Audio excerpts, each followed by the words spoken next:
रानी सुनतो रानी सुनतो मोरे गोटेला रानी सुनतो मोरे गोटेला चुमंदे चुमंदे चुमंदे तोरे लाली लाली होटेला चुमंदे चुमंदे चुमंदे तोरे लाली लाली होटेला रानी सुनतो मोरे गोटेला रानी सुनतो मोरे गोटेला चुमंदे चुमंदे चुमंदे तोरे लाली लाली होटेला चुमंदे चुमंदे चुमंदे तोरे लाली लाली होटेला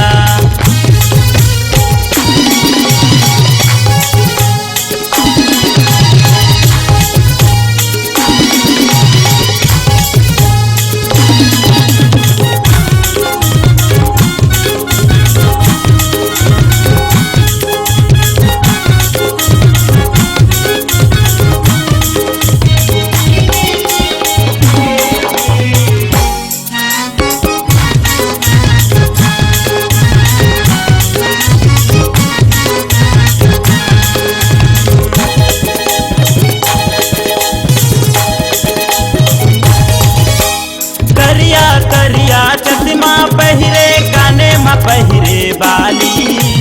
रूप तोरे हवे हीरा जैसे चढ़ती तोर जवानी रूप तोरे हवे हीरा जैसे चढ़ती तोर जवानी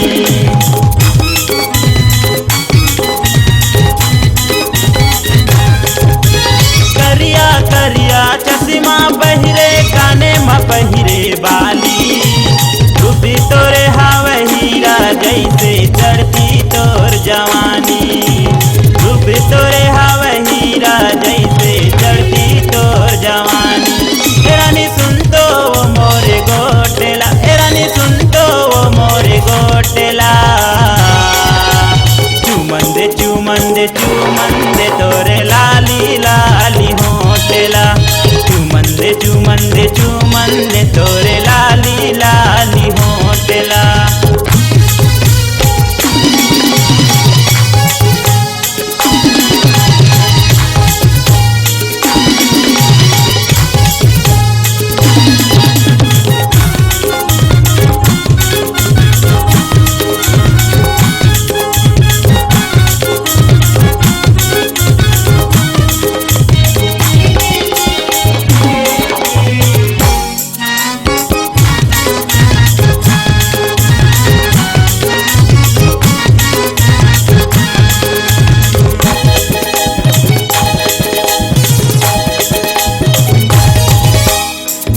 गली माँ निकले टूरी पहन के छोटे कपड़ा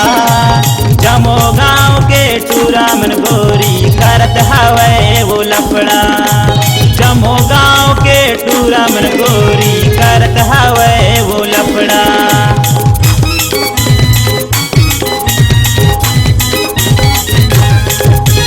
छुही पली में आके टूरी पुछबे ते मोरे गाँवला कटे को नीमा मैं हरे रहीतो ज्ञान रस महन मोरे नावेना कटे को नीमा मैं हरे रहीतो ज्ञान रस महन मोरे नावेना रानी सुनतो मोरे गोटेला रानी सुनतो मोरे गोटेला